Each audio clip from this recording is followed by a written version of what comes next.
tarde. Eu sou Marina Andrade, do Programa de Popularização da Ciência da Secretaria de Estado de Ciência, Tecnologia e Ensino Superior de Minas Gerais. Estamos aqui hoje em razão da 10ª Semana Nacional de Ciência e Tecnologia com um café científico com a professora Tânia, que vem falar para a gente sobre os museus e os espaços não formais do conhecimento. Boa tarde, professora. Boa tarde, tudo bem, Marina? Tudo jóia, melhor agora. Ah, que coisa boa. Então a gente vai conversar um pouquinho, ela vai começar falando para a gente sobre os museus e esses espaços. Bom, eu sou professora de matemática e tenho 30 anos que sou professora aqui da Universidade Federal de Minas Gerais.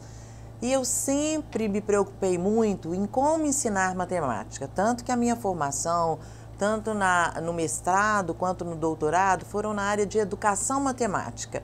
E isso me possibilitou desenvolver e criar alguns materiais didáticos, alguns modelos para ensinar alguns conceitos matemáticos, então jogos lógicos, livros paradidáticos, e acabei que eu me envolvi assim completamente, de forma apaixonada pela ciência. Por quê?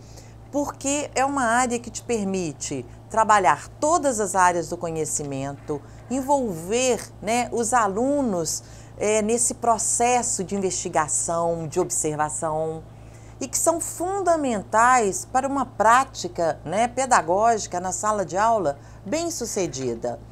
E em 2006 eu fui convidada a assumir o Centro de Difusão da Ciência da UFMG, e as minhas ideias começaram a ficar me incomodando bastante, que era como possibilitar que outras, né, comunidades do interior de Minas Gerais tivessem a oportunidade de vivenciar experiências interessantes, que muitas vezes elas estão aqui mais próximas da capital e que a gente teria como compromisso levar, né, essa oportunidade para o interior. Então nós pensamos em criar um museu itinerante numa carreta que pudesse circular todas as regiões do estado. Então, gente, não foi fácil. Como na educação nada é muito fácil, nós temos que ser persistentes, né, acreditar. E isso é muito bom, porque a gente arruma outras pessoas muito interessantes para essa caminhada. Então, nós conseguimos, através de recursos, de editais, recursos públicos, a FAPEMIG nos ajudou muito, né, a Secretaria de Educação do Estado de Minas Gerais, Ministério de Ciência e Tecnologia, e nós fomos comprando aos poucos um cavalo mecânico. E, gente, hoje eu estou entendida, de carreta, virei caminhoneira. Então, eu comprei o cavalo mecânico, né? Nós escolhemos o melhor cavalo mecânico da época, a data dele é de 2008, que foi o Mercedes-Benz, porque era mais econômico, né? Conseguia puxar uma carreta mais pesada. Depois, nós compramos o chassi, o baú chassi, o chassi, que é aquela parte de baixo. Eu fui parar numa cidade chamada Timbó. Fui lá várias vezes para acompanhar a produção desse chassi, que já estava sendo construído com o projeto do museu. Depois esse chassi ficou pronto, e aí a gente tem muita história para contar. Foi parar em São José dos Campos, onde nós fizemos a adaptação. E como o tempo foi passando, o projeto foi mudando, e a gente queria sempre algo muito mais diferente. Então hoje nós temos, né, conseguimos mais recurso, é um baú estendido, né, ele abre para os dois lados, é como se fosse uma carreta de Fórmula 1 da Red Bull. Quando vocês olham, né, a corrida de Fórmula 1, que vocês estão vendo aqueles boxes, né, que são ampliados, nossa carreta de ciência é exatamente assim, ela abre para os dois lados. E adaptamos e fizemos um museu que é único no Brasil, não existe nenhum outro museu com essa concepção, né, porque os alunos entram dentro do museu, nós temos 6 salas que contam, né, a história do homem, as suas relações com o mundo, com ele mesmo. Então a primeira sala tem o útero, então ela é toda vermelha, a luz é vermelha, tem uma cadeira que você senta e se sente no útero materno e escuta os ruídos que o feto escuta quando está no útero, né? Então a gente rompe com mitos, que escuta a voz da mãe, do pai, não é verdade. Então, os ruídos que o feto escuta são de quando você engole, né, quando os órgãos estão se movimentando. Então, a gente quis trazer coisas que poderiam contribuir com as pessoas para elas buscarem mais informações. A segunda sala desse museu é sobre os sentidos. Então, nós temos plotado, né, um trabalho do Escher, nós temos o cérebro holográfico, temos um equipamento que mede seu nível de concentração, que chama Mind Wave, temos sons em 3D. Então, os alunos, né, e na verdade todo mundo faz uma grande viagem, porque é como o homem percebe o mundo, que é pelos sentidos. Aí depois nós passamos para a sala dos biomas, nós temos Cerrado, florestas tropicais e Antártida. Então tem uma pesquisa única aqui na universidade, né? Os vídeos são inéditos, de pesquisas que são realizadas aqui por um professor da Fafiche, que é o André Saranquins, e que ele trabalha com os objetos que são deixados nessa região e faz um estudo de como é que essas comunidades, né, passaram aquele tempo ali. Depois nós temos uma sala em 3D, que é enorme, ela é 3 por 6, 18 metros quadrados, que tem o fundo do mar. Depois nós passamos para a sala do submarino, que fala sobre as profundezas, as regiões abissais, onde nós temos, né, os seres vivos ali, que são super interessantes.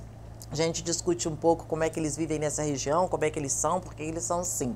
E a última cidade, a sala das cidades, onde você faz uma viagem por algumas cidades selecionadas, né, como Nova York, Belo Horizonte, São Paulo, Londres, Paris. Então é uma grande viagem. E aí, do lado de fora, nós temos vários experimentos. E aí vocês vão me perguntar qual que é a importância desse museu, né, para motivar os meninos, para incentivar, né, e despertar vocações científicas. Olha, nós mexemos com sentimento e despertar interesse para que eles busquem outras informações. Só que esse museu nosso, ele está numa escola de educação básica, porque eu sou diretora do Colégio de Aplicação aqui da universidade. Então, os meninos estão vivendo ciência o tempo todo. Né? Então, assim, o que a gente espera? Que os professores, né, através desse contato com modelos que vão explicar um pouco de energia, um pouco da importância de se cuidar do meio ambiente, de preservar a questão da natureza, da água, etc., através de modelos que nós temos para envolver as pessoas, que eles trabalhem na sala de aula na mesma perspectiva, valorizar o processo, né? Resultado importante mas muito mais importante é esse processo. Né? Então, essa toda motivação, hoje agora nós estamos realizando a Semana Nacional de Ciência e Tecnologia com um grande evento, com uma grande exposição, o museu está lá, né, com os experimentos. Então, assim, é de arrepiar a hora que você percebe como que os alunos dialogam, como que eles criam, né, como é que eles estão conversando, como é que o conhecimento está circulando de uma forma natural, né, gostosa, porque é dessa forma que eu entendo que as pessoas vão aprender e que esse aprendizado ele vai ser efetivo. E eu acho que é nessa direção que a gente tem que caminhar, que a escola, principalmente de educação básica, né, ela precisa de criar raízes com essas perspectivas da ciência, da contextualização, da articulação com todas as áreas do conhecimento. E como é que a gente pode despertar no aluno algo mais do que fazer uma visita pelo museu? Existe algum jeito de, seja com os monitores, seja com o material que o museu tem, às vezes o professor traz o aluno, eu percebo isso, às vezes o professor traz para o museu, fica meio perdido, não sabe o que fazer ali no museu, e depois como trabalhar aquele conteúdo ali, o que ele viu lá na sala de aula. Tem alguma dica para fazer essa ponte? Olha, Marina, não é muito fácil, porque na verdade o que nós não queremos reproduzir no museu, né, nesse espaço museal, o que está acontecendo na sala de aula, mas relações elas têm que existir, né? Eu acho que a escola ela sistematiza esse conhecimento, é necessário, é fundamental e é o lugar apropriado. Nós precisamos dessa sistematização. Só que nós temos que entender que escola é muito mais do que isso. Então, a escola tem que proporcionar esses momentos e momentos de visita a museus, de criar espaços dentro da própria escola onde esse ambiente ele seja diferente, né? De ter carteira, então de ter salas que os meninos podem sentar e conversar sobre temáticas contar a história, ou entrar na internet, fazer uma outra discussão, quer dizer, criar outras situações. Agora, o que a gente precisa fazer no museu? Né? A nossa visita, ela não é monitorada, mas em cada experimento nós temos alunos da graduação que estão presentes e vão fazer com que esse aluno fique bem à vontade. Então ele pode tocar, então ele pergunta. Porque nós não informamos para o aluno que experimento é esse, qual que é o objetivo dele, o que você aprende com ele. É a partir do contato, da interação das crianças com o objeto, se elas estão interessadas, e sempre estão, que eles começam a trazer algumas informações, alguns questionamentos, que vão fazer com que essa criança, na hora que ela acabou de fazer a visita, que ela busque mais informações sobre. Né? Nós não vamos atingir todo mundo, mas alguns nós vamos atingir. E isso vai se multiplicando. Né? Então, acho que o mais importante é isso. Os meninos, eles tocam nos nossos experimentos. Existe, na sua opinião, uma educação para o museu? Assim, no sentido que muitas vezes eu viajo para outros lugares, eu vejo assim que o apelo dos museus é muito grande, que eu ainda não observei isso aqui na nossa cidade, por exemplo. Existe algo que a gente pode ensinar sobre educação a museus? É uma sensibilidade que se desperta na escola? É o quê? Olha, eu acho que a questão da cultura, né? Nós não temos essa cultura de visitar museus. Né? A cidade não tem isso, nem todas as cidades. Né? Você mesmo diz, você viaja para os outros lugares, às vezes tem uma praça e tem uma estátua que vira ponto turístico. Né? E eu fico pensando, gente, lá em Belo Horizonte nós temos essa estátua e ninguém dá tanta importância para ela. Às vezes é um escritor, Carlos Drummond de Andrade, alguém que tem a estátua dele ali, mas a gente não faz disso, né, algo para ser observado e etc. Então, o que eu acho? Nós não temos este hábito, não temos a cultura. E é preciso fazer. Então, quanto mais você possibilita as crianças de vivenciar esses espaços, mais nós vamos tendo uma educação para aquele ambiente.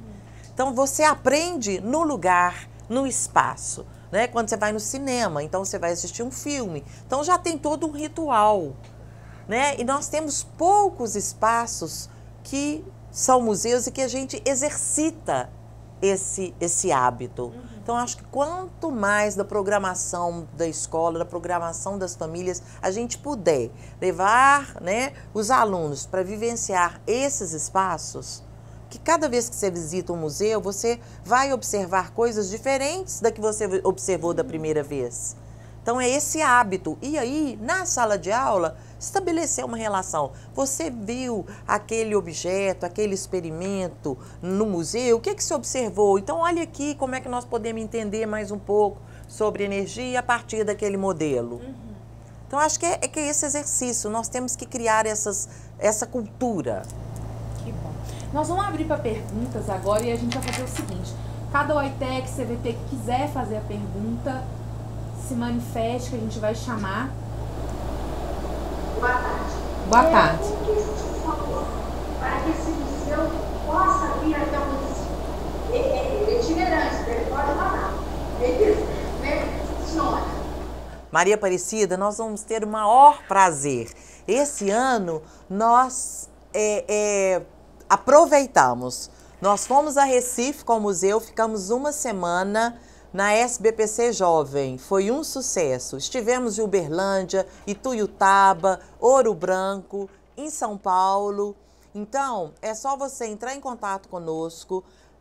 A prefeitura geralmente tem que assumir alguma contrapartida, porque nós precisamos de levar uma equipe, a gente precisa de professores ou alunos de graduação da cidade que vão participar conosco desse evento, porque eles nos ajudam a ser mediadores durante a permanência do museu na cidade. Então, precisamos de espaço. Então, é só você entrar em contato, tem um custo. Né? O museu hoje não tem patrocínio de alguma instituição, para a gente poder ir para a cidade sem custo. A gente está buscando isso. Nós inauguramos em julho de 2012 e a gente vem procurando para que a gente possa ir para a cidade sem custo. Então, tem um custo, mas a prefeitura né, pode nos receber aí, convidar cidades próximas, porque geralmente a gente fica uma semana na cidade. Então a gente fica ou numa praça ou num ginásio, recebendo não só alunos, como professores e como a comunidade em geral. Porque o museu não tem idade, é de 2 a 80 anos. Doutora Tânia, boa tarde. Eu não sou professora, mas já visitei alguns museus. Santa Vitória é uma cidade de interior. E vendo a senhora se pronunciar, me deu um gosto pelo fato, não é possível uma cidade de interior como Santa Vitória criar um seu próprio museu como que a gente tem aqui. O estado de Minas Gerais tem 822 municípios. Eu ia precisar ter uma frota para ir em todo lugar. Então, nós precisamos de quê? De pouca coisa. É um espaço, né, de pessoas interessadas e que possam criar ambientes motivadores. Olha, gente, a minha escola é privilegiada, porque ela tem um museu dentro dela, né? Então, assim, a gente tem a oportunidade dos meninos fazerem manutenção nos experimentos, pensarem em criar outros experimentos para as dificuldades que eles têm. Quer dizer que toda a comunidade poderia se voltar para criar espaços, às vezes, dentro da escola, que possibilitassem esse tipo de experiência. Isso é o mais importante. Eu agradeço, doutora Tânia, e me passou assim pela cabeça, às vezes, quando a senhora fala de espaço, ambiente, por que não começar a trabalhar isso em casa, né? Um espaço de história com os filhos, com um parente, uma pecinha de teatro, apresentação. Quer dizer, é uma coisa muito ampla. Parabéns para a senhora que soube explanar muito bem e despertar na gente a curiosidade. Olha, eu agradeço muito. O que me motiva é justamente isso, porque eu já podia ter aposentado e cada vez mais eu me vejo envolvida em outros projetos com menos tempo para pensar em parar. Muito bem. A gente falou de espaços, está falando de museu como um espaço não formal de conhecimento. Quais outros espaços que a gente poderia citar que são espaços privilegiados de conhecimento que a gente poderia explorar? Olha, Marina, eu vejo... Biblioteca, por exemplo? Com certeza, uma praça, um parque, um filme, uma feira de livros, eu acho que todos os espaços, eles possibilitam. Então, assim, nós não podemos, nós temos que ter um planejamento, uma organização, né? Porque eu acho que você tem que ter objetivo claro e permitir que as pessoas interajam. Né? Hoje, para mim, conhecimento é produção social. Eu preciso do outro para produzir conhecimento. Então, trabalho coletivo, trabalho em grupo, tentar fazer uma articulação de tudo que existe no mundo hoje. Hoje o mundo é globalizado. Olha só, nós estamos conversando com 77 polos no estado de Minas Gerais, estamos aqui em Belo Horizonte. Né? Eu podia estar transmitindo e passeando no museu para mostrar para todo mundo. Né? Agora, sentir e vivenciar é diferente. Né? Então, assim, eu acho que qualquer espaço, se você vai numa fábrica, se você vai numa usina, se você vai fazer uma visita a uma avenida da cidade, a uma loja, depende do objetivo que você quer. Então, a gente poderia falar que um espaço não formal de conhecimento, ele se torna um espaço. Exatamente. Qualquer espaço pode se tornar um espaço de conhecimento. Exatamente. Basta se focar naquele espaço, extrair o máximo de informações e de percepções que a gente puder. Sem dúvida, exatamente. Muito bem. E aí eu queria, pra gente encerrar, tem mais alguma pergunta? Se tiver, eu paro aqui. Várzea da Palma. Várzea da Palma. Espera só um pouquinho. Como surgiu, professora Tânia, essa motivação de criar o projeto deste museu? Gislele, é interessante, eu estava comentando aqui com a Marina. Eu sou professora de matemática, área exata. Eu era uma professora muito brava, né? Mas fui modificando, como todo professor de matemática. Mas fui me modificando. E quando foi em 2006, o reitor, né, desta universidade me convidou para assumir um espaço chamado de divulgação da ciência da universidade. Então, a partir daí, eu comecei a me envolver. Então, desde 2006, que eu me candidato a editais para conseguir recurso para montar esse museu. E enquanto eu não tinha o museu, eu participava de todas as semanas nacionais de ciência e tecnologia. Então, envolvia professores da universidade, com pesquisadores. Eu preciso... Ia na engenharia, eu quero que você prepare um modelo de um submarino para explicar para os meninos por que ele flutua e a hora que ele afunda, o que acontece. Então, a partir daí, eu me envolvi perfeitamente, muito. E conheci muitos professores na universidade que hoje trabalham junto comigo, da medicina, da neurociência, da engenharia, criando experimentos para o museu. Então, foi a partir daí. Então, hoje, eu nem sei se sou professora de matemática mais.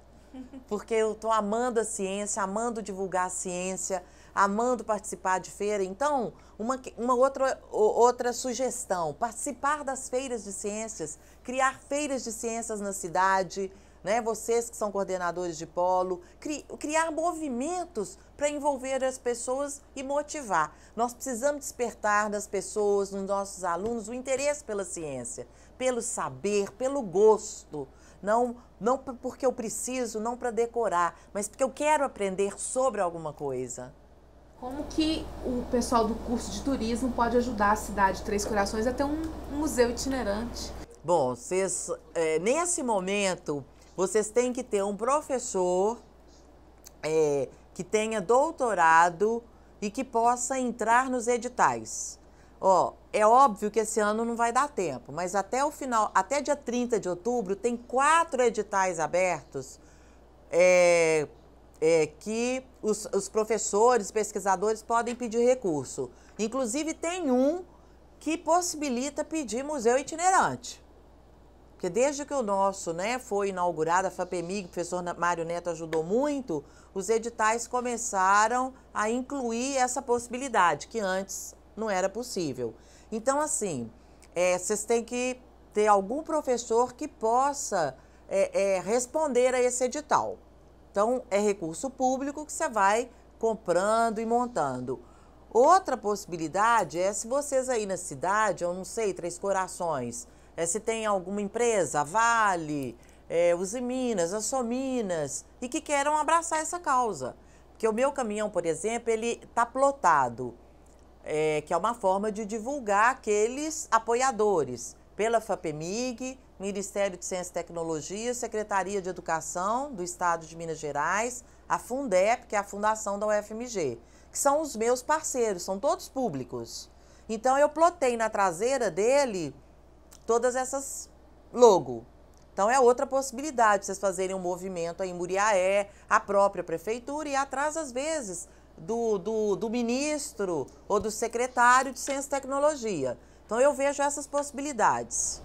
Pessoal, tem uma dica para todos os CVTs, todos os UITECs, que é a página do Pop Ciência MG no Facebook, que lá a gente posta todas essas dicas de editais, todas as dicas de assuntos relacionados à ciência e à tecnologia. Uhum. E esses editais a gente postou tem pouco tempo, avisando as pessoas. Então, curtam a nossa página, Pop Ciência MG, no Facebook, que vocês vão se inteirar desses editais, dessas temáticas científicas. Isso. E é uma página muito interessante, que a gente está todo dia colocando alguma coisinha nova para o pessoal.